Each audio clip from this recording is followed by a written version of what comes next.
Good morning, Wayne Hills. I'm Veronica Gale, and this weekend is Veterans Day. Veteran, an honorable title given to those who are serving and have served in the U.S. Armed Forces. Becoming one is not something to be taken lightly. It takes dedication, bravery, and true love for our country. Americans throughout the nation take this day to reflect and thank those who we know have served. Why November 11th, though? November 11th is not just another day on the calendar. It was the closing of the First World War. It was a day that would impact American society forever.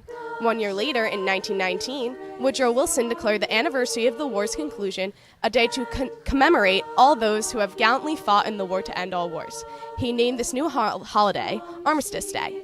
2 decades later, just 1 year before Americans' entry into World War II, President Franklin Delano Roosevelt had officially established Armistice Day as a nationally recognized holiday, first celebrated as such on November 11, 1938. The rest of the century saw multiple alterations of the holiday. Most notably, Dwight D. Eisenhower officially changed the name of the holiday to Veterans Day in 1954.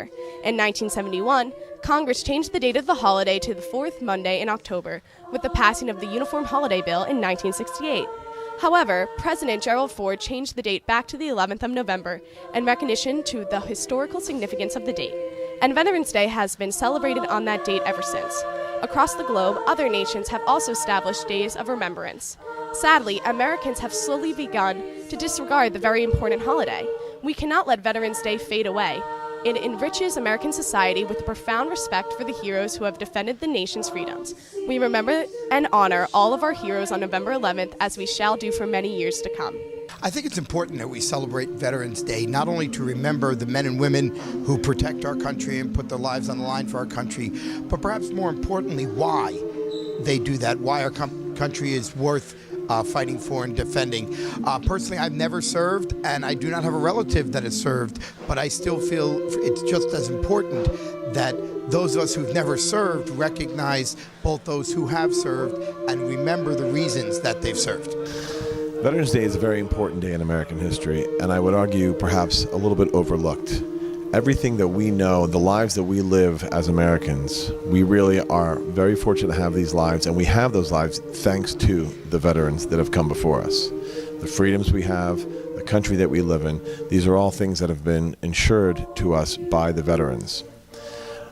In an era like we have today, where we have not had a draft in recent years, thankfully, and also thankfully we're not engaged in huge wars on the scope of something like Vietnam, World War I, World War II, Korea.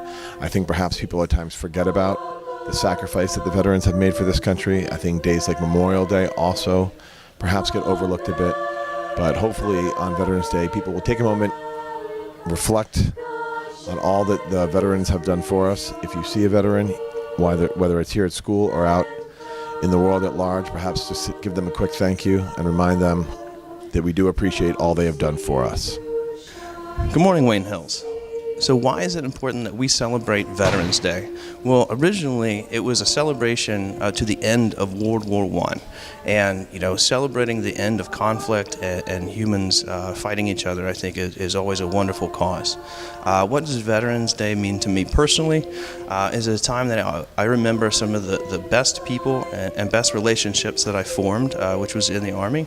And it also gives me hope that one day we will have an end of conflict, an end of war in the world.